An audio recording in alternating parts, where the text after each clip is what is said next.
तुझ्यापेक्षा गद्दार या घरात कोणी? हा ठीक, तुझ्यासाठी इथं गद्दारच आहे मी. अशी गद्दारी दाखवणार आहे तुझ्यासोबत. तू बघ. बिग बॉस मराठीच्या घरात नुकतेच नॉमिनेशनचे कार्य पार पडले. या नॉमिनेशन कार्यात घनश्याम, अरबाज, DP दादा, सूरज चव्हाण, आर्या, अभिजित सावंत, निकी तांबोळी असे 7 सदस्य नॉमिनेट झाले.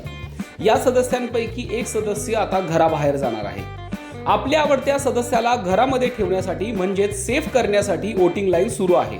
परंतु या वोटिंगचा आता काही उपयोग आहे का असा प्रश्न आता प्रेक्षकांनी विचारला आहे. कारण नॉमिनेशन झालं तरी बिग बॉस निकीला पाठीशी घालतय असा दावा प्रेक्षकांनी केला आहे. झालं असं की गेल्या आठवड्यात नॉमिनेशन कार्यात वर्षा उसगावकर, निकी तांबोळी, अंकिता वालावलकर आणि अभिजित सावंत हे 4 सदस्य घराबाहेर जाण्यासाठी नॉमिनेट झाले होते. पण थोड्याच वेळात बिग बॉसने वोटिंग लाईन बंद असल्याचे जाहीर केले. त्यामुळे लोकांमध्ये चांगलाच नाराजीचा सूर उमटला. वर्षाताई, निकी, अंकिता आणि अभिजित यापैकी निकीवर प्रेक्षकांचा अधिक रोष आहे, राग आहे. त्यामुळे तिने घराबाहेर जावं असा लोकांचा कौल सोशल मीडियावरती पाहायला मिळत होता. वोटिंग लाईन सुरू असत्या तर निकीला घराबाहेर जावं लागलं असतं असं मत प्रेक्षकांनी व्यक्त केलं. पण वोटिंग बंद असल्याने त्यांचे हात बांधले गेले. निकीच्या बेताल वागण्यामुळे TRP मिळतोय म्हणून बिग बॉस निकीला घराबाहेर काढत नाहीये का? ती नॉमिनेट झाली होती म्हणून वोटिंग लाईन बंद ठेवली होती का? असे प्रश्न सोशल मीडियावर फिरत आहेत.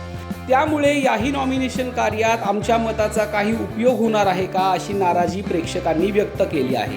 आता या आठवड्यात निकी नॉमिनेट झाली आहे. पण प्रेक्षकांच्या मतानुसार यावेळी घनश्याम दरवडे म्हणजे छोटा पुढारी घराबाहेर जाईल असा अंदाज लावण्यात येत आहे. असे असले तरी निकीवरची प्रेक्षकांची नाराजी काही केल्या कमी होईना. कारण कालच्या नॉमिनेशन प्रक्रियेनंतर अनेक कमेंट सोशल मीडियावर येत आहे.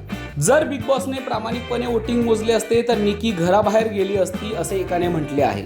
तर एकाने निकीला वोट करू नका असे थेट आवाहनच केले आहे. एका नेटकऱ्याने तर म्हटले आहे की निकीला वाटतं हा शो तिच्यामुळे सुरू आहे, त्यामुळे तिला आधी घराबाहेर काढा. एका प्रेक्षकाने तर थेट बिग बॉसवरच निशाणा साधला आहे. आम्हाला विचारून काहीच होणार नाही. बिग बॉस शेवटी तुम्ही तुमच्याच मनाचं करता. गेल्या वेळी निकी नॉमिनेट झाली तरी तुम्ही वोटिंग लाईन बंद केली. आता तुम्ही जनतेला विचारू नका की कुणाला मत द्यायचं.